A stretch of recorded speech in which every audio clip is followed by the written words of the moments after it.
Hello students, कैसे हैं आप सभी लोग। मैं पूरी उम्मीद करता हूं कि आप सभी लोग बढ़िया। मैं भी यहाँ पर मौज में। बच्चों, हम लोग कर रहे हैं जनवरी 25 के लिए एमटीपी एफएम का। तो हर अटेम्प्ट के लिए 2 एमटीपी रिलीज होते हैं हर पेपर के। तो हम फर्स्ट वाला एमटीपी एफएम वाला करने वाले हैं। इसमें हमारे पास में सबसे पहला क्वेश्चन केस सिनेरियो का रहता है। तो केस सिनेरियो के अंदर इन्होंने यहाँ से यहाँ तक पूरी कहानी सुनाकर, इसमें कुछ नहीं है पूरी कहानी में, सिर्फ ये बताया कि ये अपना काम बढ़ाना चाहते हैं।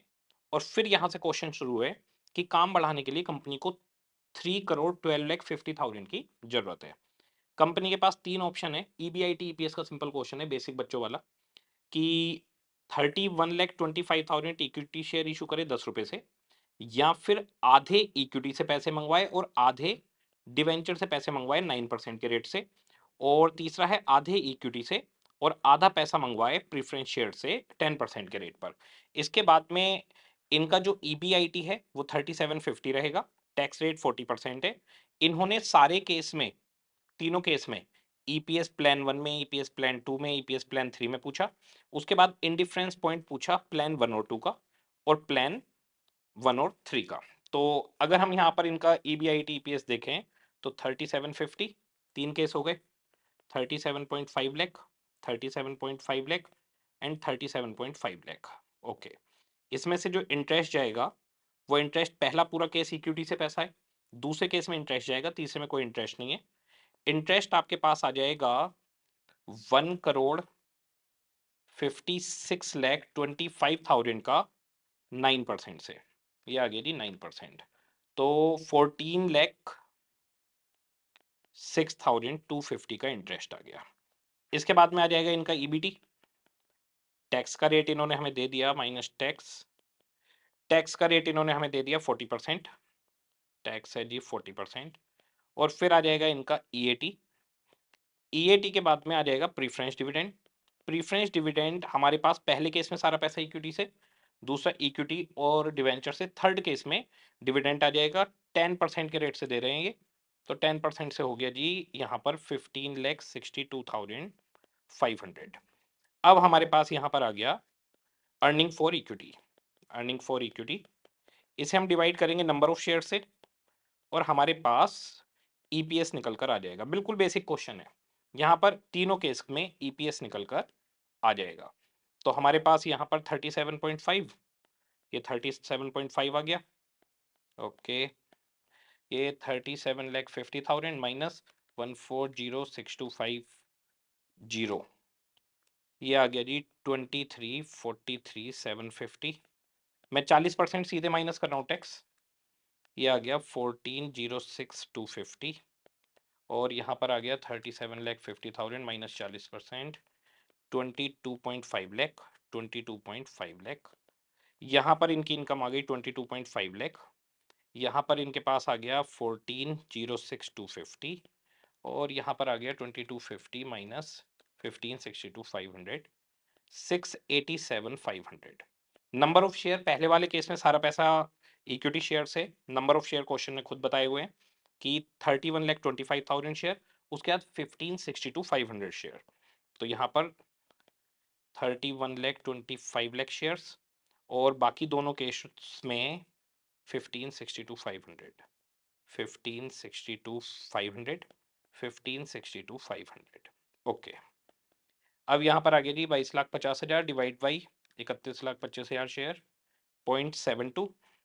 यहाँ पर आ गया 14,06,250 डिवाइडेड बाई 15,62,500, ये आ गया 0.9। और 687,500 डिवाइड बाई 156,2500, ये आ गया 0.44। तो ये तीनों केस में हमारे पास ईपीएस निकल कर आ गया 72 पैसे, 90 पैसे और 44 पैसे। 72 पैसे, 90 पैसे, 44 पैसे। फिर इन्होंने प्लान 1 और 2 के बीच में और प्लान 1 और 3 के बीच में इंडिफरेंस पॉइंट पूछा है। तो इंडिफरेंस में ईबीआईटी माइनस आई, 1 माइनस टैक्स। पहले केस में कोई प्रेफरेंस शेयर नहीं है, नंबर ऑफ शेयर। और प्लान दूसरा वाला ले लेता हूँ मैं, ईबीआईटी माइनस आई, 1 माइनस टैक्स।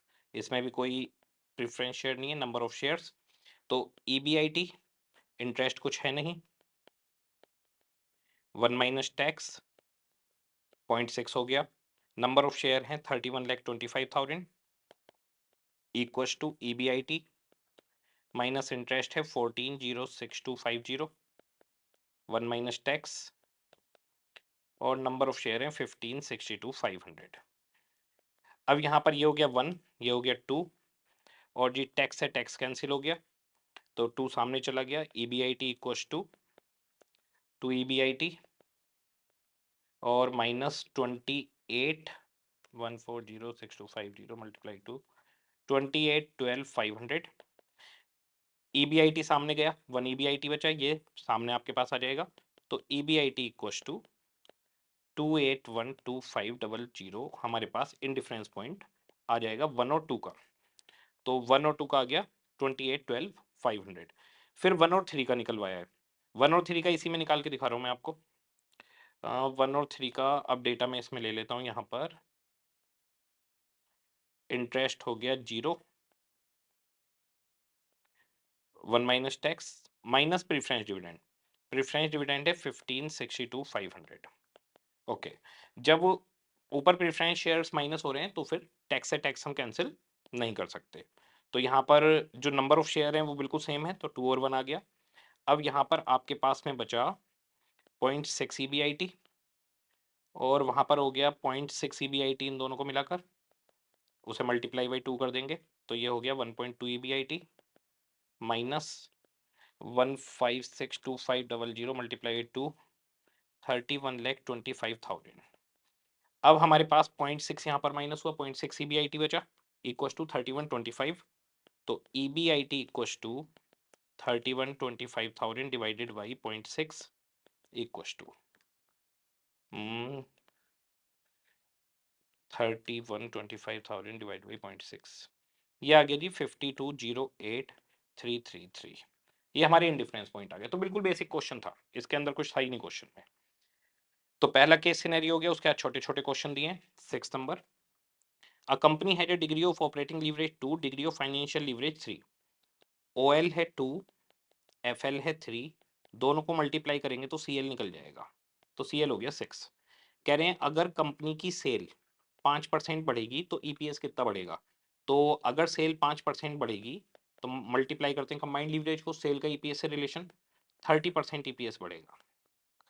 इसके बाद में 7th, कैपिटल प्रोजेक्ट इवेल्युएट करना है, एनुअल कॉस्ट सेविंग है 180, useful life 5 year, internal rate of return 10% है, IRR दे दिया, सैलवेज 0 है, प्रेजेंट वैल्यू एन्युटी फैक्टर दे दिया। यहाँ पर ये जो 15 है गलत है, ये 10 है, 10 का ही 4 साल तक 3.79 आता है। ओके, कह रहे हैं आपको पेबैक पीरियड बताना है, तो मैं वैसे आपको बता दूं पेबैक पीरियड बेसिकली जो PVAF IRR का होता है वही निकल कर आएगा, यानी इसका आंसर 3.79 ही आना है। लेकिन अगर हम बड़े तरीके से इसको करें तो पहले हमें निकालना पड़ेगा कि आखिर हमारा आउटफ्लो कितना है। तो IRR पे PV ऑफ इनफ्लो और PV ऑफ आउटफ्लो एक बराबर हो जाते हैं।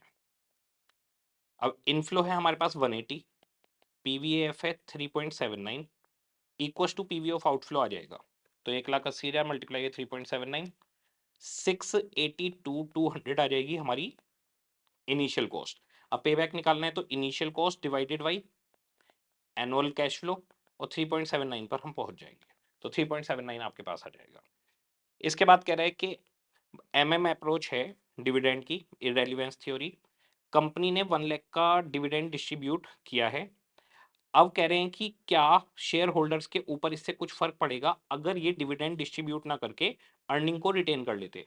तो अप्रोच कहता है कि आप डिविडेंड बांटो या ना बांटो, शेयर होल्डर पे कोई फर्क नहीं पड़ेगा। तो रिमेन अनचेंज, शेयर होल्डर पे इससे कोई इफेक्ट नहीं पड़ता। इसके बाद में इन्होंने डिस्क्रिप्टिव क्वेश्चन दिए हैं, बड़े सिंपल सिंपल से क्वेश्चन है, देखते हैं। क्वेश्चन 1 है, ABC कंपनी है, मिड साइज कंपनी है, इसकी सेल है 2 लाख रुपए। ठीक है, मैं यहाँ लिख देता हूँ 2 लाख रुपए sale. Production process involve significant variable cost which account to 50%, 50% variable cost है। कंट्रीब्यूशन आ गया 1 लाख रुपए। कह रहे हैं इसके बाद में दिस एडिशनली कंपनी की फिक्स्ड कॉस्ट है 40,000, फिक्स्ड कॉस्ट इसकी आ गई 40,000। इसका EBIT आ गया 60,000। कह रहे हैं कि हमारी जो दिस इंडस्ट्री ने लोन लिया हुआ है जिस पर 10,000 रुपये का इंटरेस्ट जा रहा है, इंटरेस्ट माइनस किया 10,000 और EBT आ गया हमारे पास 50,000 रुपए। ठीक है। कह रहे हैं the company is currently planning to launch a new marketing campaign aimed at boost sale by 10%। अब ये सेल को 10% बढ़ाना चाह रहे हैं। सबसे पहले पूछा है कंबाइंड लीवरेज बताओ। तो कंबाइंड लीवरेज हमारे पास कॉन्ट्रीब्यूशन डिवाइड बाई ईबीटी 2 आ जाएगा, तो कंबाइंड लीवरेज हो गया 2। इसके बाद में कह रहे हैं illustrate the impact of 10% increase in sale using the combined leverage. तो इम्पैक्ट क्या पड़ेगा अगर आप 10% सेल बढ़ाते हैं? अगर सेल को 10% आप बढ़ाओगे तो आपका जो भी ईबीटी या ईबीटी से नीचे की फिगर है वो मल्टीप्लाई बाई 2 होकर बढ़ेंगी, तो वो 20% बढ़ेगा। यानी नया ईबीटी हमारे पास 1 लाख रुपए हो जाएगा। अगर ऊपर से देखें 10% सेल बढ़ाकर तो ये हो गई 2.2 लाख। वेरिएबल कॉस्ट हो गई 1.1 लाख, 50% है। कॉन्ट्रीब्यूशन 1.1, फिक्स्ड कॉस्ट आ गई 40,000। ये आपके पास में आ गया जी अच्छा 20% बढ़ेगा 60,000 होगा। ये आ गया आपके पास 70,000। 10,000 रुपये का इसमें से इंटरेस्ट गया, ये आपके पास ईबीटी आ गया। तो 50,000 रुपये में 20% बढ़कर 60,000 ये हो गया। ओके। इसके बाद में एक क्वेश्चन है कॉस्ट ऑफ कैपिटल का, बिल्कुल बच्चों वाला क्वेश्चन है। इन्होंने इक्विटी शेयर कैपिटल दे दी, प्रीफरेंस शेयर डिवेंचर दे दिए। बोले इक्विटी शेयर 100 रुपये का बिक रहा है बाजार में तो P0, 5 रुपये इक्विटी शेयर हम नेक्स्ट ईयर में देंगे तो D1, और कह रहे हैं ग्रोथ रेट है जी 5%, टैक्स का रेट है 35। आपको WACC निकालना है, तो WACC में सबसे पहले हमारे पास KE D1 divide by P0 plus G. D1 है 5 रुपये और 100 रुपये और 5%, तो 5 और 5 10% हो गया KE। इसके बाद में हमें चाहिए KP, तो KP में रेट ऑफ PD ही सीधे 12% आ जाएगा, कुछ करना ही नहीं है क्योंकि कोई इश्यू प्राइस वगैरह कुछ नहीं दिया। डिवेंचर 10% पे 35% टैक्स है, तो KD आ जाएगा I1 माइनस टैक्स। तो I हो गया आपका 10%, 1 माइनस टैक्स में आपके पास ये हो गया 6.5%। तो इसके 10 लाख रुपए हैं वो 10% से हो गए, इसके 15 लाख रुपए हैं 12% से हो गए, और इसके 15 लाख रुपए 6.5% से हो गए। WACC आपके पास निकल कर आ जाएगी। फिर कह रहे हैं दोबारा से कैलकुलेट करो WACC। अगर हम 5 लाख रुपए का लोन और ला रहे हैं 12% डिवेंचर से, तो अब हमारा कैपिटल स्ट्रक्चर कैसा होगा? अब हमारे पास इक्विटी शेयर कैपिटल से 10 लाख, 12% प्रेफरेंस शेयर कैपिटल से 15 लाख, और जी हमारे पास 10% डिवेंचर से 15 लाख रुपए, और 5 लाख रुपए 12% डेट से और आ जाएंगे हमारे पास। ठीक है, तो टोटल अब हमारे पास फंडिंग हो गई 30, 40, 45 लाख रुपए की। ओके। अब यहाँ पर क्वेश्चन कह रहा है इससे क्या होगा, हमारा जो डिविडेंड है वो 7 रुपए हो जाएगा आने वाला, यानी D1 बदल दिया इन्होंने। ग्रोथ रेट 5% ही रखा, मार्केट प्राइस ऑफ शेयर को 90 रुपए कर दिया। तो आपको KE निकालना पड़ेगा दोबारा से। तो D1 हो गया 7 डिवाइड बाई 90 प्लस G हो गया 5%, तो ये आ गया 7 डिवाइड बाई 90 प्लस 5, 12.78%। तो हमारा जो KE है वो 12.78% से रहेगा अब। इसके बाद प्रेफरेंस शेयर कैपिटल 12% से ही रहेगी। डेट पहले वाला 6.5% से रहेगा। नए वाला जो डेट है उसकी कॉस्ट निकालेंगे हम, तो I1 माइनस टैक्स, और ये 12% से है तो माइनस 35% टैक्स, 7.8% से ये नया वाला आ जाएगा 7.8%। बस WACC निकल कर आ जाएगी। ओके, बहुत बहुत सिंपल क्वेश्चन। इसके बाद में क्वेश्चन नंबर C, ये नया क्वेश्चन है पर बहुत आसान था। Vyom limited an IT conglomerate is planning to take over Arians limited, a startup company incorporated 2 years ago। तो एक व्योम लिमिटेड है, व्योम, जो अरियांस नया स्टार्टअप है उसको खरीदना चाह रही है, ये इनको एक्वायर करना चाहते हैं। ठीक है, कह रहे हैं to determine buy out consideration, यानी कितने पैसे हम इनको दें। Vyom limited has approach uh finance controller to estimate fair value of the startup company today based on future earning estimate. तो हम खरीदते कैसे हैं, जो फ्यूचर की अर्निंग होगी अर्यांश की, उनकी प्रेजेंट वैल्यू निकाल लेंगे, जितनी प्रेजेंट वैल्यू आएगी वही बोली जाएगी फेयर वैल्यू ऑफ कंपनी। कह रहे हैं स्टार्टअप की डिटेल हम आपको बता रहे हैं, इसकी सेल स्टार्टिंग में 25 लाख रहेगी, पीवी रेशो 40% रहेगा। ठीक है जी, तो यहाँ पर इसकी 25 लाख की सेल, 60% वेरिएबल कॉस्ट गई, पीवी रेशो यानी कॉन्ट्रीब्यूशन 40% आ जाएगा, तो 10 लाख रुपए आ जाएंगे। ठीक है, कह रहे हैं इसके बाद में the sale are expected to grow at the rate of 20% for the next 2 year. पहले 2 साल 20% से ग्रो होगी। तो पहले 2 साल हो गए, दूसरा और तीसरा साल 25 लाख प्लस 20%, तो ये हो जाएगी सेल 30 लाख, 60% उसमें वेरिएबल कॉस्ट जाएगी, 12 लाख रुपए का कंट्रीब्यूशन आ जाएगा। आप सीधे कंट्रीब्यूशन को भी बढ़ा सकते हैं क्योंकि वो रेशो तो फिक्स रहेगा।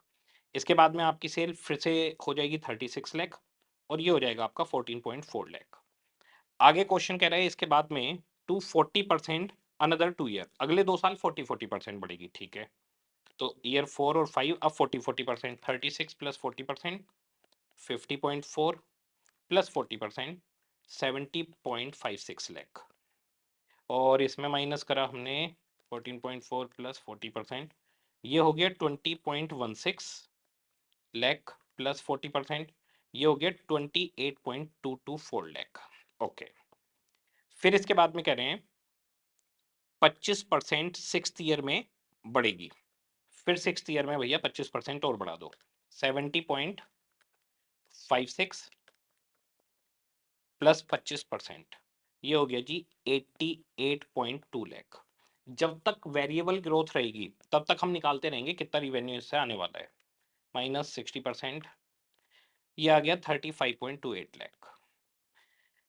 आगे कह रहे हैं and thereafter cash flow will grow at a steady rate of 10%। अब ग्रोथ हमारी फिक्स हो गई। आपने डिविडेंड डिसीजन चैप्टर में एक क्वेश्चन आता है जिसमें शेयर की वेरिएबल ग्रोथ होती है, अलग अलग रेट से वो बढ़ता रहता है। जब ग्रोथ फिक्स हो जाती है ना, तब हम उसकी पूरी लाइफ की मार्केट वैल्यू निकाल सकते हैं, तब तक कि हमें उसकी प्रेजेंट वैल्यू लेनी पड़ेगी, कोई बात नहीं। फिर 10% ग्रोथ फिक्स हो रही है, यानी अब इसकी 7th ईयर से लेकर इन्फिनाइट तक 10% की ग्रोथ रहेगी। यहां पर ग्रोथ फिक्स हो गई, तो हम 6th ईयर के एंड में आने वाले फ्यूचर की पूरी इनकम इसकी निकाल सकते हैं। कह रहे हैं कि ग्रोथ अब किस चीज में होगी वो भी देखिए। कह रहे हैं thereafter cash flow will grow, यानी कैश फ्लो बढ़ेगा। अब सेल की बात नहीं कर रहे, सीधे कैश फ्लो की बात कर रहे हैं। तो पहले हम 6 साल का कैश फ्लो निकालते हैं, उसके बाद में उसमें 10% ग्रोथ लाइफ टाइम की दी जाएगी। फिक्स्ड कॉस्ट 12 लाख रुपए है पहले 2 साल, 10 लाख रुपए उसके बाद। तो पहले 2 साल हमारी जो फिक्स्ड कॉस्ट रहेगी वो रहेगी 12 लाख, 12 लाख, उसके बाद 10 लाख हो जाएगी, 10 10 10 10, ठीक है। तो यहाँ हो गया 2 लाख का लॉस, यहाँ हो गया जीरो, यहाँ हो गया 4.4 लाख, यहाँ हो गया 10.16 लाख, ये हो गया 18.224 और ये हो गया 25.28, ठीक है। आगे कह रहे हैं this loss in any year can be set off, loss of any year can be set off only against the profit of immediate next year। जो लॉस सेट ऑफ कर सकते हैं वो सिर्फ इमीडिएट नेक्स्ट ईयर यानी अगले साल से ही कर सकते हैं। तो यहां पर आईसीआई ने गलती की हुई है, एरर है इसमें, इसके सॉल्यूशन में क्या एरर है वो बता देता हूं आपको। पहले साल लॉस हुआ, वो सेट ऑफ करने के लिए हम अगले साल ले गए, वो तो सेट ऑफ ही नहीं हो पाया। तो अगर आप इमीडिएट नेक्स्ट ईयर में सेट ऑफ नहीं कर पाए तो वो कभी भी सेट ऑफ नहीं होगा। आईसीआई ने मिस्टेक क्या करी है, यहाँ का लॉस यहाँ तो सेट ऑफ हुआ नहीं, उसे यहाँ से सेट ऑफ कर दिया और इसकी इनकम को 2.4 लाख ले लिया, जो गलत है। जब आपने कहा था इमीडिएट नेक्स्ट ईयर से ही सेट ऑफ हो सकती है, तो यहाँ पर कहानी खत्म हो जाती है, वो आगे जाके सेट ऑफ नहीं होगा। तो ये आईसीआई ने यहाँ पर गलती की है, ये सेट ऑफ नहीं होना चाहिए, सिर्फ अगले साल से ही सेट ऑफ होना चाहिए। अगले साल प्रॉफिट ही नहीं था तो कभी भी सेट ऑफ नहीं होगा। तो आईसीआई ने ये यहाँ पर मिस्टेक की हुई है। ओके, उसके बाद में क्वेश्चन कह रहा है corporate tax applicable 25% and 20% Vyom and Aryans. तो जो टैक्स का रेट है इसका 25% है और इसका 20% है, ठीक है। उसके बाद कह रहे हैं कि दिस व्योम लिमिटेड की डिजायर्ड रिटर्न 15% है और आर्यांश की कॉस्ट ऑफ कैपिटल 17% है।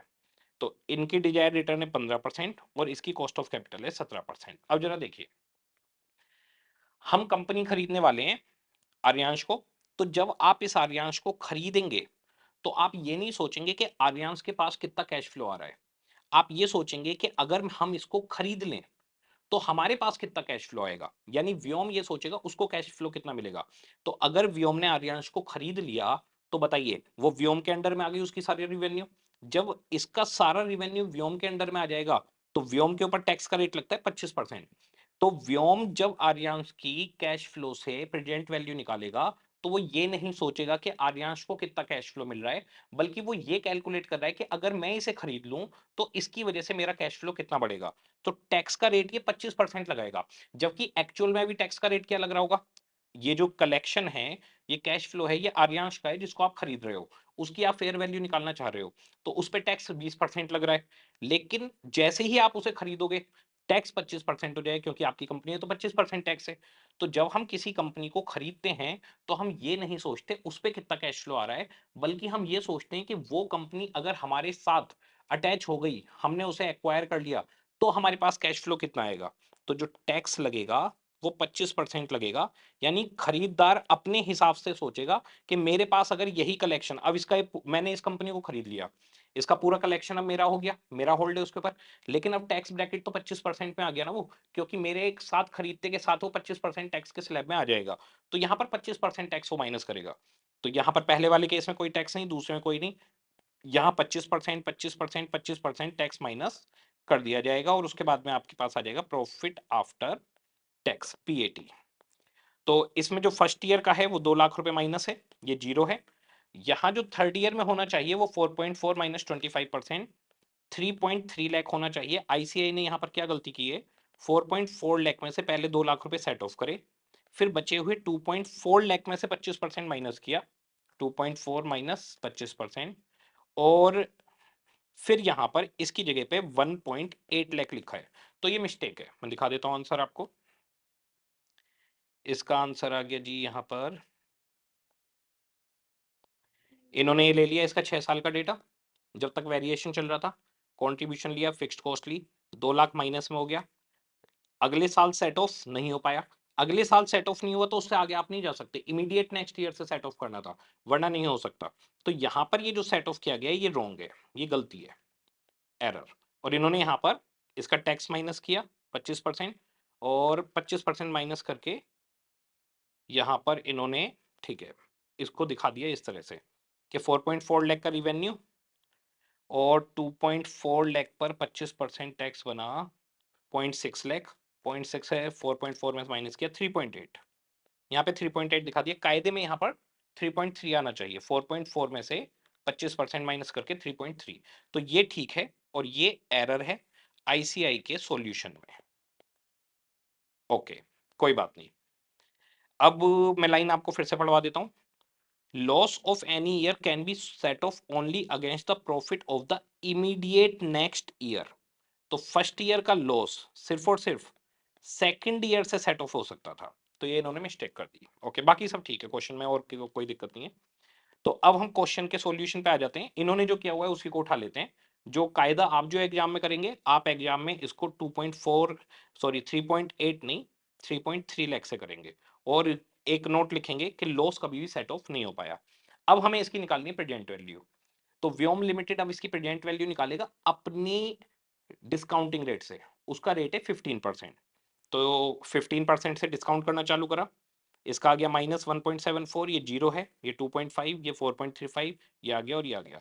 तो हमारे पास 6 साल का आ गया। इस पूरे को जोड़ लीजिए कितना हुआ, यहाँ पर मैं लिख देता हूँ 1 2 3 4 5 6। तो पहले आ गया माइनस के 1.74, दूसरा जीरो हो गया, तीसरा 2.5, फिर 4.35, उसके बाद में 6.79, और फिर 8.19। ठीक है, ये इन्होंने डिस्काउंटिंग कर ली है इसकी। अब हमें पता है कि 7th ईयर से लेकर इनफाइनाइट पीरियड तक 10% ग्रोथ रहेगी कैश फ्लो के अंदर। तो इनका 6th ईयर का कैश फ्लो कितना था, 18.96। अब जरा देखिए, 18.96 है, तो अब हम इस कंपनी के पूरे कैश फ्लो के प्रेजेंट वैल्यू निकालेंगे P6।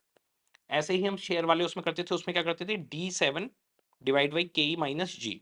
यहाँ पर डी की जगह हो जाएगा कैश फ्लो 7, CF7।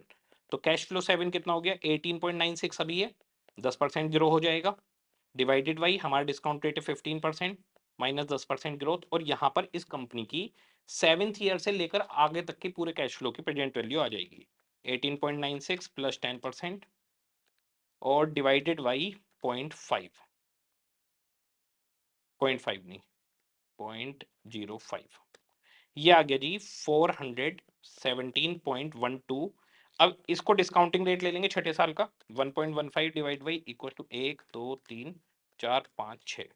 ये आ गया जी 0.432 डिस्काउंटिंग रेट। तो 0.432 प्लस 417.12 मल्टीप्लाई किया, 417.12 मल्टीप्लाई हुई 0.432, इसकी प्रेजेंट वैल्यू आ गई 180.195। तो यहाँ पर 180.195 ये प्रेजेंट वैल्यू आ गई। इस पूरे को जोड़ दीजिए, 1.74 माइनस में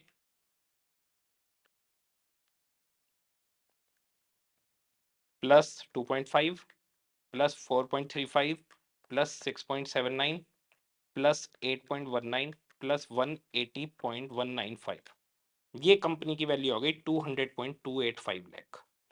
ओके, अच्छा इसमें अगर गलती को हम ठीक कर लेते हैं, तो गलती को ठीक करते हैं तो इसको 3.3 लाख लेंगे, 1.15 डिवाइड बाई 1 2 3 और 3.3, तो ये 2.5 की जगह 2.17 हो जाएगा, ये 2.5 की जगह 2.17 हो जाएगा। और जो प्राइस है कंपनी का 0.17 माइनस 0.5 0.33 प्लस 200.285, ये हो जाएगा 199.955 लाख, जो सही आंसर होगा, करेक्ट आंसर। ये पूरा का पूरा क्वेश्चन था वैल्यूएशन का। इसी तरीके से कंपनी की वैल्यूएशन की जाती है। इसके बाद में क्वेश्चन है आपका रेशो का, इसके ऊपर बच्चों ने बहुत डाउट पूछा था, क्विक रेशो से रिलेटेड, वो मैं आपको बताता हूँ।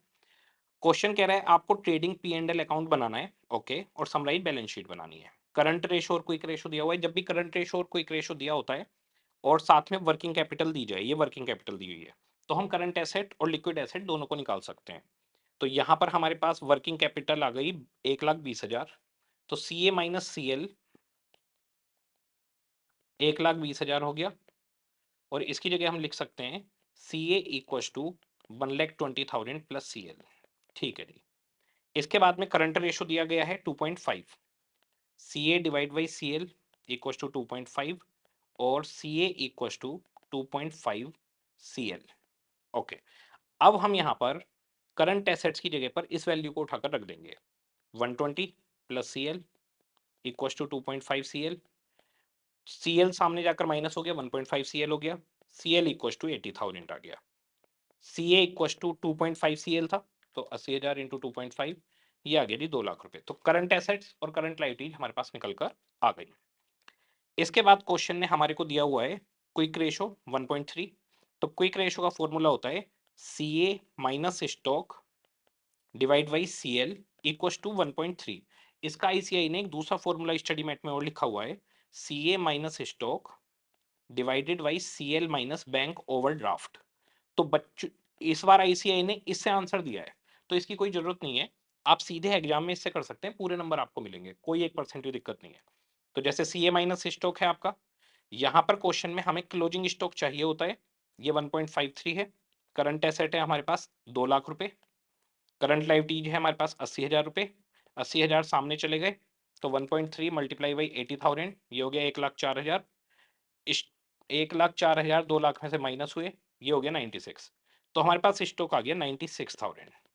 ये जो स्टॉक है क्लोजिंग स्टॉक होता है हमारे पास, तो क्लोजिंग स्टॉक आपके पास 96,000 आ गया।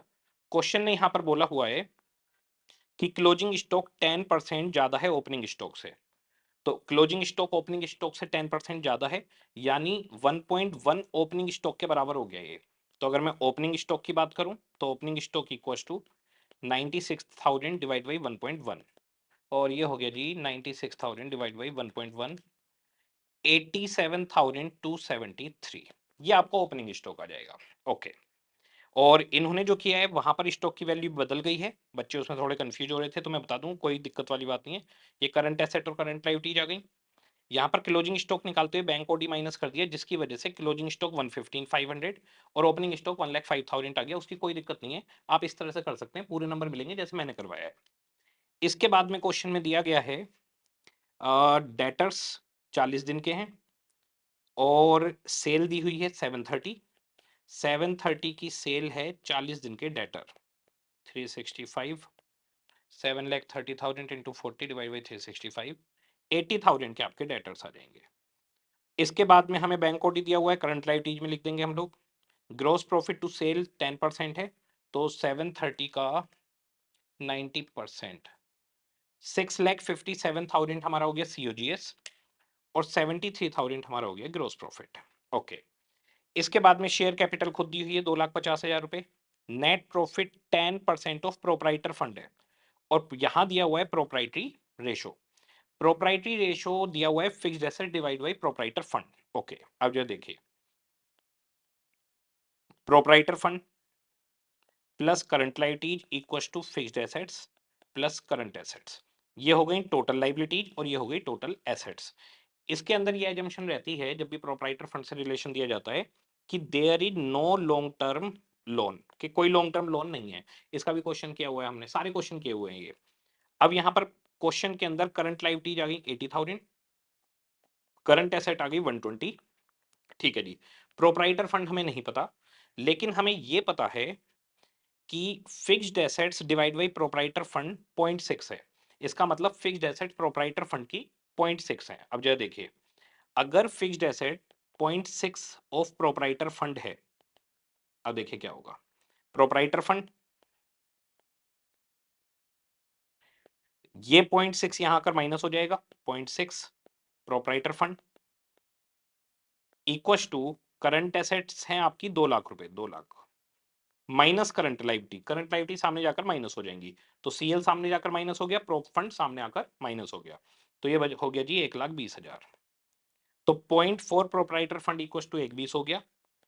Proprietor fund equal to 1,20,000 divide by 0.4, 3 lakh रुपए। 3 लाख रुपए प्रोप्राइटर फंड हो गया, जिसमें शेयर कैपिटल है 2.5 लाख की। बाकी रिजर्वेंट सरप्लस में चला जाएगा 50,000 रुपए। ये हमारे पास कैलकुलेशन आ जाएगी। 3 लाख रुपए का प्रोप्राइटर फंड है, उसका 10% नेट प्रॉफिट है, तो 30,000 आपके पास नेट प्रॉफिट आ जाएगा। क्वेश्चन खत्म। अब जरा देखिए, यहां पर हमारे पास शेयर कैपिटल आ गई 250, रिजर्व एंड सरप्लस आ गए 50,000, करंट लाइबिलिटी 80,000 है, जिसमें 15,000 का बैंक ओडी, बाकी अदर करंट लाइबिलिटीज हो गई। Fixed asset 60% of proprietor fund थी, तो 3 लाख का 60% 180। इसके बाद में हमारे पास करंट एसेट है 1,20,000 की, जिसमें 80,000 के डेटर हैं। अब हम स्टॉक यहाँ पर 96,000 लिख देंगे। 80,000 के डेटर 96,000 ये आ गया, और 2 लाख रुपए टोटल है। 24,000 रुपए की हमारी अदर करंट एसेट्स आ जाएंगी, वो बैलेंसिंग फिगर लिखनी है, तो दोनों से ये आंसर बनना है, बैंक ओडी माइनस करो या ना करो। इसके बाद हमारे पास 30,000 का नेट प्रॉफिट आ गया, ग्रॉस प्रॉफिट 73 है। तो नेट प्रॉफिट और ग्रॉस प्रॉफिट में जो डिफरेंस है वो बैलेंसिंग फिगर आ गया, ऑपरेटिंग एक्सपेंस 43,000। सेल आपकी 730 आ गई। अब आपके पास 730 में से 73,000 ही आ गया। ओपनिंग क्लोजिंग स्टॉक यहाँ पर आप 96, और 96 डिवाइडेड बाई 1.1 किया था हमने, 87,273 यहाँ पर लिखेंगे, और ये परचेज आपकी बैलेंसिंग फिगर आ जाएगी। अमाउंट यहाँ पर बदल जाएगी, नंबर पूरे मिलेंगे, फुल मार्क्स है इसमें। तो एक बच्चे इसमें थोड़े से ऐसे उलझ रहे थे। इसके बाद में जी हमारे पास वही शेयर वाला क्वेश्चन जिसकी वैल्यूएशन करी जाती है। जैसे इन्होंने कंपनी वैल्यूएशन करवाई है, वैसे ही डिविडेंड डिसीजन में शेयर की वैल्यूएशन का क्वेश्चन होता है। वही क्वेश्चन यहाँ पर दिया गया है। कह रहे हैं टीएमटी मैन्युफैक्चरिंग कंपनी है, उसका फेस वैल्यू शेयर की 10, कंपनी एक्सपेक्ट कर रही है 10% ग्रोथ पहले 4 साल, और उसके बाद 5% इन्फिनाइट पीरियड तक, फिर 5% फिक्स हो जाएगा। तो जो पहले 4 साल हैं वहां का गेम है सारा। कह रहे हैं कि हमारी जो एक्सपेक्टेड रिटर्न है शेयर होल्डर की वो 15% है, तो जो डिस्काउंटिंग फैक्टर है वो 15% रहेगा यहाँ पर। कंपनी पेड 4 रुपए डिविडेंड, कंपनी ने 4 रुपए डिविडेंड दिया है, तो अगला डिविडेंड 10% बढ़कर हो जाएगा 4.4। उसके बाद 4.4% में प्लस 10% बढ़ेगा, 4.4 प्लस 10%, ये हो गया 4.84। फिर 4.84 में फिर प्लस 10% बढ़ जाएगा, प्लस 10%, ये हो जाएगा 5.324। फिर 5.324 में फिर से 10% बढ़ जाएगा, और ये हो जाएगा 5.8564। ठीक है, ये हमारा डिविडेंड आ जाएगा। 1.15 डिस्काउंटिंग रेट है, तो 0.8695, 3 डेसिमल तक ले सकते हैं, 0.7561, और आपका 0.6575, और जी 0.5718, ये हमारे पास आ गए डिस्काउंटिंग रेट। इसके बाद में हम निकालेंगे P4 equal to dividend 5 divide by K minus G. Dividend 5 आएगा 5.8564 प्लस, अब ग्रोथ हो जाएगी 5%, divide by K minus G, ये भी हमारे पास आ जाएगा। तो 5.8564 प्लस 5% डिवाइडेड बाई 10%, इसकी वैल्यू आ जाएगी 61.49।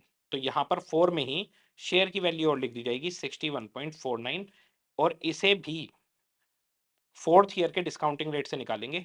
इनकी प्रेजेंट वैल्यू निकाल लीजिए सबकी, और शेयर की वैल्यू निकल कर आ जाएगी। देखेगा, इन्होंने ले लिया ये डिविडेंड 4 साल के, फिर यहाँ पर निकाल दिया 61.49, इसकी भी वैल्यू निकाल दी डिस्काउंटिंग 35 रुपए। तो पूरे डिविडेंड की वैल्यू प्लस ये वाली वैल्यू दोनों को जोड़ लीजिए, आपके पास शेयर की वैल्यू निकल कर आ जाएगी। इसके बाद में हमारे पास है एक बहुत बढ़िया सा क्वेश्चन जिसमें बच्चे घूम गए।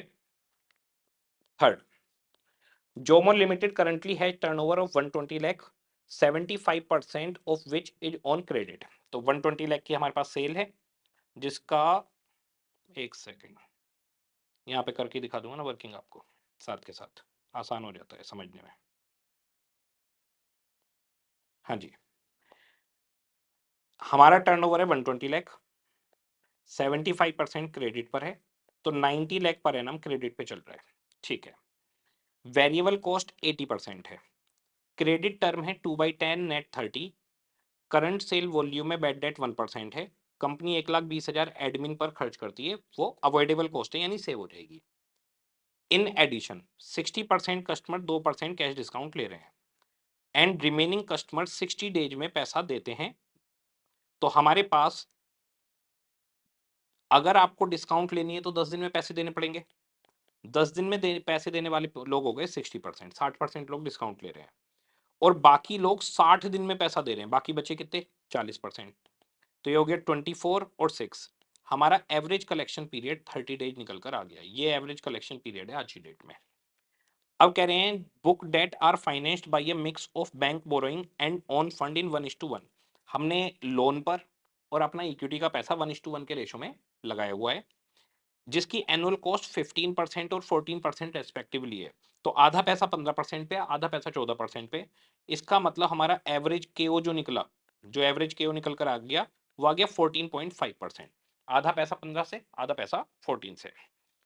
However, Jomo Limited is also considering dynamic discount for its cash customer, which might incentivize more customer to pay earlier by increasing the discount rate.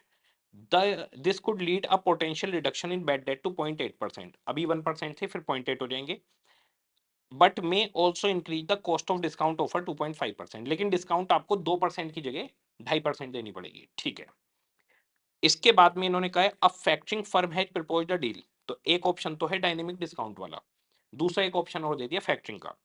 बोले अब factoring firm has proposed a deal with the following term, factor reserve 12%, guaranteed payment आ जाएगी 25 दिन के अंदर, interest 15% लेंगे ये, और 4% आपसे कमीशन लेंगे। ठीक है, in addition the company also has the option to extend the credit period, तीसरा option, for remaining customer who do not avail discount to 75 days. तो ये कह रहे हैं कि हम आपको ये ऑफर दे रहे हैं कि आप अगर कैश डिस्काउंट नहीं ले रहे तो 75 दिन में पैसे दे दो, which might increase sale by 10%, but could result in an increase in bad debt to 1.5%। लेकिन इससे बैड डेट बढ़ जाएगा, वो 1.5% हो जाएगा, सेल 10% आपकी इंक्रीज हो जाएगी। तो अभी आपकी सेल है 120 लाख, फिर 132 लाख आपकी सेल हो जाएगी 10% बढ़कर। Cost of fund expected to rise 16% next year, अगले साल से 16% का रेट हो जाएगा। Jomo limited plan to introduce late payment penalties. कह रहे हैं जोमो लिमिटेड सोच रही है कि जो लेट पेमेंट करेंगे उन पे पेनल्टी लगाओ, जो 60 दिन से ऊपर लेके जा रहे हैं, और कह रहे हैं 5% उनके ऊपर हम पेनल्टी लगा देंगे जो 60 दिन से ऊपर पैसा देगा। 360 डेज लेकर आपको क्वेश्चन करना है। Required, should Jomo limited opt for dynamic discount, क्या वो 2.5% वाली डिस्काउंट दें और फैक्टरिंग के साथ जाएं, इन दोनों में से किस ऑप्शन को लें। दूसरा पॉइंट, उनकी जो एक्सटेंडेड है क्रेडिट टर्म वाला, यानी 75 दिन पे जो लेके जा रहे हैं, उससे कंपनी के ऊपर क्या इंपैक्ट पड़ेगा। Compare all options and recommend whether to continue with in house management, जैसे चल रहा है वैसे चलाएं, डायनेमिक डिस्काउंट दें 2.5% वाली, या फिर फैक्टरिंग के साथ जाएं। तो ये तीन ऑप्शन इन्होंने हमें दे दिए। क्वेश्चन सिंपल है, क्वेश्चन में वो नहीं है, बस थोड़ी सी गलती है, वो गलती मुझे दिखानी है। अब देखिए, इन house management with dynamic discounting, अगर ये इन हाउस मैनेजमेंट चलाते हैं तब क्या होगा। अब ये डिस्काउंट देंगे डायनेमिक वाले केस में 2.5%, दो की जगह 60% लोग डिस्काउंट ले लेंगे और 10 दिन में पैसा दे देंगे। तो हमारे पास जो डिस्काउंट निकल कर आने वाली है 120 लाख की सेल है, जिसमें 75% क्रेडिट पर है, यानी 90 लाख क्रेडिट पर है। अब इसमें से 60% लोग डिस्काउंट ले लेंगे 2%, सॉरी 2.5%। ये हमारे पास यहाँ पर डिस्काउंट आ जाएगी 2.5%। तो 90 लाख इंटू 60% लोगों ने डिस्काउंट ली, 2.5% की डिस्काउंट है, 1,35,000 डिस्काउंट के आ गए। ये कैश डिस्काउंट की अमाउंट हो गई। ओके, बेड डेट 0.8 रह जाएंगे, तो 90 लाख की क्रेडिट सेल है, 0.8 72,000 के बेड डेट हो गए। एडमिन कॉस्ट 120 लगेगी। फाइनेंसिंग रिसीवेबल, आप जो डेटर हैं उसमें आपका फाइनेंस कितना लग रहा है, तो देखो 90 लाख रुपए की डेटर है, मतलब टोटल क्रेडिट सेल। आपका एवरेज कलेक्शन पीरियड है 30 डेज, और आपकी जो अपनी इन हाउस आप पैसा फाइनेंस करते हो वो डेट और इक्विटी से 50-50 कर रहे थे, 14 और 15% पे, तो एवरेज 14.5% आया था। तो 14.5% सीधे ले सकते हैं। तो 90 लाख रुपए इंटू 30/360 और 14.5% की रेट हो गया। तो ये हमारे पास आ गया 1,08,750। इन्होंने क्या किया है, दोनों को तोड़ तोड़ के दिखाया है कि बैंक से 15% पे आधा और अपने आधा 14% पे। तो दोनों को तोड़ने की जरूरत ही नहीं है, एक ही बार में सीधे एवरेज 14.5% लो और बात खत्म हो जाएगी। तो 1,08,750 सीधा सीधा आ जाता। अब हमारे पास अगर हम इन हाउस कर रहे हैं तो क्या हो रहा है, 135 की कैश डिस्काउंट जा रही है, 72,000 के बैड डेट जा रहे हैं, 120 की एडमिन कॉस्ट जा रही है, 1,08,750 हमारा फाइनेंसिंग जा रहा है। टोटल कॉस्ट 4,35,750 लग रही है डायनेमिक डिस्काउंट में। ठीक है, दूसरा आ गया फैक्टर का ऑफर। फैक्टर ने कहा था 4% कमीशन लेगा, 25 दिन में पैसे ला के देगा, 15% आपके ऊपर इंटरेस्ट चार्ज करेगा और 12% आपका रिजर्व रखेगा। इन्होंने इसमें गलती करी हुई है। गलती क्या की हुई है वो मैं आपको दिखाता हूँ। सबसे पहले हमारे पास अगर हम अमाउंट ऑफ एडवांस की बात करें तो हमारे पास जो एवरेज रिसीवेबल्स आएंगे वो कैसे आएंगे, देखिए एवरेज रिसीवेबल्स आएंगे 90 लाख का, 25 दिन की गारंटी है इसकी, तो 25 दिन के ही बिल ये लेके जाएगा। 90 लाख 25 दिन, 6,25,000 के हम इसको डेटर देंगे। इसमें से ये रिजर्व रोकेगा 12% ऑफ 625, कमीशन माइनस करेगा 4% है ऑफ 625। ठीक है जी, और इसके बाद में हमारे पास अवेलेबल अमाउंट ऑफ एडवांस आ जाएगी। तो 12% ये रोका 75,000, 4% कमीशन रोका 25,000, 1,00,000 रुपए रोक लिए सीधी बात, और हमारे पास आ गया 5,25,000 रुपए। ठीक है, अब ये 5,25,000 रुपए हमारे को एडवांस देगा, उस पर इंटरेस्ट लगाएगा। 5,25,000 15% का रेट लगा रहा है ये, और जी 25 दिन के डेटर हो गए, 25 दिन की गारंटी है कि पैसा आ जाएगा। तो 5,25,000 15% इंटू 25 डिवाइड बाई 360, ये हो गया जी 5,468.75। बाकी अमाउंट आपको एडवांस मिल जाएगी, एडवांस की अमाउंट जानने की कोई नीड नहीं है। ठीक है, तो इन्होंने क्या करा, पूरे साल का अब हम कमीशन देखते हैं। देखिए पूरे साल का कमीशन कितना होगा, ये तो हमारी एक साइकिल की आ गई। 25,000 रुपए कमीशन है 25 दिन का, तो पूरे साल का कमीशन कितना, 25,000 डिवाइड बाई 25 इंटू 360, 3,60,000 रुपए पूरे साल का कमीशन हो गया फैक्टर के केस में। ओके, अब इंटरेस्ट की बात करते हैं, पूरे साल में कितना लेगा, आइए एक बार जरा। इंटरेस्ट चार्ज, इंटरेस्ट में इन्होंने क्या गलती करी, इन्होंने फैक्टर का एडवांस निकालने में गड़बड़ कर दी। इन्होंने 90 लाख रुपए की सेल ली, उसमें से 360 का कमीशन माइनस किया, उसके बाद 88% उस पर दिया है, यानी 12% रिजर्व रख लिया। तो फैक्टर का रिजर्व ऐसे कैलकुलेट नहीं होता, ये यहां पर एरर है, गलती है। फैक्टर का रिजर्व कैलकुलेट होता है जो रिसीवेबल की अमाउंट होती है। तो 90 लाख रुपए थे, तो 90 लाख में से ही कमीशन जाएगा और 90 लाख रुपए के ऊपर ही रिजर्व कैलकुलेट होगा। तो यहां पर इन्होंने बच्चे को कंफ्यूज कर दिया, बच्चा यहां पे परेशान हो गया, कोई परेशानी वाली बात नहीं है। और इनकी ये अमाउंट यहां पर गलत आ गई। कैसे, मैं दिखाता हूं। आप जरा पूरे साल का इंटरेस्ट देखिए कितना आएगा, 5,468.75, 25 दिन का, तो पूरे साल का कितना, 5,468.75, 25 दिन का, तो पूरे साल का कितना, ये आ गया 78,750 पूरे साल का इंटरेस्ट जो फैक्टर लेगा। और इनकी अमाउंट इससे बदली हुई आ रही है, इनकी आ रही है 79,200, तो ये गलत है। बेसिकली इनको करना क्या था, जो इन्होंने कैलकुलेशन करी है ना, ऐसे दिखाना था 90 लाख, उसमें 12% रिजर्व और 4% कमीशन, 16% रोक लो। 90 लाख में से 16% रोक लिया, 75,60,000 बचे, इसके ऊपर इंटरेस्ट लगाओ 15% इंटू 15% इंटू 25/360 इंटू 25/360, तो ये आता 78,750 जो सही आंसर होता। यही 78,750 सही आंसर है। तो इनकी यहाँ पर ये कैलकुलेशन गलती है, कोई बात नहीं। 78,750 और 79,200 में ज़्यादा वो नहीं है फर्क, पर ये आंसर इनका गलत है। रिजर्व और कमीशन दोनों रिसीवेबल की वैल्यू पर माइनस होते हैं, और करने का ये तरीका ज़्यादा बेटर है। जैसे हम लोग करते आते हैं अमाउंट ऑफ एडवांस निकालने के लिए, ये निकाला, रिजर्व माइनस किया, फिर उसको पर एनम में कन्वर्ट कर लेंगे, तो हमारा पूरे साल का कमीशन आ गया, पूरे साल का इंटरेस्ट आ गया। इसके बाद में इन्होंने यहाँ पर हमारे पास अपने जो पैसा इन्होंने आपको एडवांस दे दिया वो दे दिया, उसके अलावा कुछ पैसा आपका भी लगेगा, ठीक है। कितना पैसा लगेगा वो मैं आपको बता देता हूँ। ये रिजर्व और कमीशन आपका रोक के चलते हैं 1 लाख रुपए का, तो 6,25,000 में से 1 लाख रुपए इन्होंने आपके रोके, वो 1 लाख रुपए अब आपको अपने पास से फंडिंग करनी पड़ेगी। तो 1 लाख रुपए की जो फंडिंग है वो 14.5% से होगी, आधा डेट से और आधा इक्विटी से। तो यहाँ पर 14,500 का इंटरेस्ट आएगा आपका। इन्होंने यहाँ पर गलती की हुई है, क्या गलती की हुई है जरा देखिए। इन्होंने यहाँ पर वही 90 लाख में से पहले कमीशन माइनस किया, फिर बचे हुए पे 12% लिया है कि भाई इतना रिजर्व होगा। तो यहाँ पर ये आ गया कि कमीशन रोका है हमने और 12% का रिजर्व रोका है, लेकिन रिजर्व 90 लाख पे ना लेके 90 लाख माइनस 360 पे लिया है, तो वो गलती ऊपर से चलती हुई आ रही है। सेम गलती यहाँ पर कर दी। ये इन्होंने अमाउंट निकाल ली, इस अमाउंट के बाद में इसके ऊपर इन्होंने लगाया इंटरेस्ट, तो वो जो इंटरेस्ट लगाया है वो लगाया 14% से। जो आपके अपने फंड थे, ओन फंड थे, जो रिसीवेबल ऐसे हैं जो फैक्टर ने जिसका पैसा आपको नहीं दिया, उसका पैसा क्वेश्चन में लिखा हुआ है 1:1 के रेशो में लगेगा, आधा डेट से आधा इक्विटी से। तो आधा डेट और आधा इक्विटी से लगेगा, तो डेट का 14 है, इक्विटी का 15 है।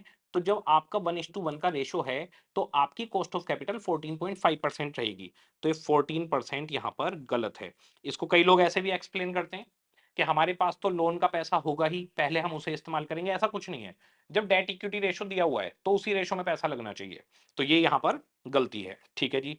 अब हमारे पास फैक्टरिंग कमीशन आ गया, इंटरेस्ट चार्ज आ गए, अपने फंड पे जो पैसा लगना है वो आ गया। इसका सही आंसर क्या आएगा? सही आंसर आएगा 360 का इंटरेस्ट, सॉरी कमीशन, 78,750 का इंटरेस्ट और 14,500 का आपका 360, 78,750 और 14,500, 4,53,250 आएगा। अब इसके अंदर इन्होंने आगे क्या गलती की है? आगे गलती ये की हुई है कि इसके अंदर आपकी जो एडमिनिस्ट्रेशन कॉस्ट है वो सेव होगी, वो नहीं दिखाया। आपका जो बैड डेट है वो सेव होगा, वो नहीं दिखाया। तो क्वेश्चन में क्लियर क्लियर लिखा हुआ है कि आपकी जो 1,20,000 की एक कॉस्ट है, दीज कॉस्ट आर अवॉइडेबल, ये अवॉइडेबल थी। तो अगर अवॉइडेबल थी तो आप वो दिखाइए ना कि इनके आने की वजह से, फैक्टर के आने की वजह से आपकी सेविंग हो गई और 1% आपका बैड डेट भी बचेगा। तो वो दोनों सेविंग इन्होंने यहाँ पर नहीं दिखाई। अगर उन दोनों सेविंग को भी कंसिडर किया जाए तो 1,20 की आपकी सेविंग हो गई एडमिन कॉस्ट वाली, वो दिखानी चाहिए, प्लस 90 लाख रुपए के ऊपर 1% से बैड डेट चल रहे थे, तो 90,000 रुपए की सेविंग वो हो गई आपकी, वो भी दिखानी चाहिए थी। वो दोनों इन्होंने नहीं दिखाए, तो ये भी गलती है। जबकि सीए इंटर के अंदर ये माना जाता है कि एडमिन कॉस्ट और बैड डेट सेव हो जाएंगे। फैक्टरिंग कौन सी मानी जाती है? Non records factoring. Non records factoring का मतलब आपका जो बैड डेट है वो फैक्टर बियर करेगा, तो इसकी इफेक्टिव कॉस्ट ये आएगी। तो पूरे क्वेश्चन में बहुत गलतियां कर दी, तो एमटीपी में मोस्टली गलतियां होती हैं, कोई बात नहीं। तो फैक्टर की इफेक्टिव कॉस्ट 243 250 आएगी, इन्होंने 452 780 लिए, गलत किया हुआ है। इसके बाद में एक्सटेंडेड टर्म वाला 75 दिन का जो उधार की बात हो रही थी, अगर आप 75 दिन का उधार दोगे तो आपकी सेल 1,20,00,000 में 10% बढ़कर 12 लाख रुपए और बढ़ जाएगी, तो आपकी सेल हो जाएगी 1,32,00,000। तो 12 लाख की आपकी सेल बढ़ी है। क्वेश्चन ने वेरिएबल कॉस्ट रेशो दिया हुआ है 80% है, तो 80% वेरिएबल कॉस्ट जाएगी आपकी 12 लाख रुपए का 20%, 2,40,000 का तो आपका कॉन्ट्रीब्यूशन बढ़ेगा। तो 2,40,000 का कॉन्ट्रीब्यूशन में आपको फायदा होने वाला है। इसको आईसीआई ने इग्नोर कर दिया। बेसिकली इस पूरे क्वेश्चन में बहुत गलतियां हैं, इग्नोर तो ये एरर है, ये आईसीआई ने गलती की हुई है। तो 2,40,000 का कॉन्ट्रीब्यूशन बचेगा, उसकी बात ही नहीं करी पूरे में। भाई जब आपकी सेल बढ़ रही है तो कॉन्ट्रीब्यूशन भी तो मिलेगा, उसका फायदा कहाँ जाएगा? वो तो दिखाना चाहिए था, वो नहीं दिखाया। खैर कोई बात नहीं। अब 1,32,00,000 की सेल का 75% क्रेडिट है 99 लाख, ओके। बैड डेट 1.5% हो जाएंगे, उसके बैड डेट दिखा दिए 148,500 हो गए, ठीक है। 60% कस्टमर टाइम से पेमेंट करेंगे, 40% कस्टमर लेट पेमेंट करेंगे। तो 99 लाख के 40% लोग लेट पेमेंट कर रहे हैं, उन पर 5% की पेनल्टी लगा दी, तो 1,98,000 की पेनल्टी लग गई। तो ये 1,98,000 आपकी सेविंग है, ये फायदा है, आपको इनकम होने लग गई, कस्टमर पे पेनल्टी लगाई, वो पैसा आपको मिल जाएगा। कैश डिस्काउंट का रेट 2% रहेगा, 2% था, 2.5% डायनेमिक डिस्काउंट के अंदर है, क्रेडिट पीरियड बढ़ाने वाले में नहीं है, तो वो 2% रहेगी। तो आपकी 99 लाख के 60% लोग डिस्काउंट ले जाएंगे, ये आपका खर्चा हो गया। बैड डेट आपके 1.5% होने, 148,500 का आपका ये खर्चा हो गया। एडमिन कॉस्ट 120 लगेगी। अब आपकी पूरी जो कैलकुलेशन है यहाँ पर, ठीक है। अच्छा, इसके बाद में एवरेज कलेक्शन पीरियड, 60% लोग डिस्काउंट लेंगे, 10 दिन में पैसा देंगे, बाकी लोग 75 दिन में पैसा देंगे, 40%। तो आपका एवरेज कलेक्शन पीरियड हो जाएगा 6 और 75 का 40%,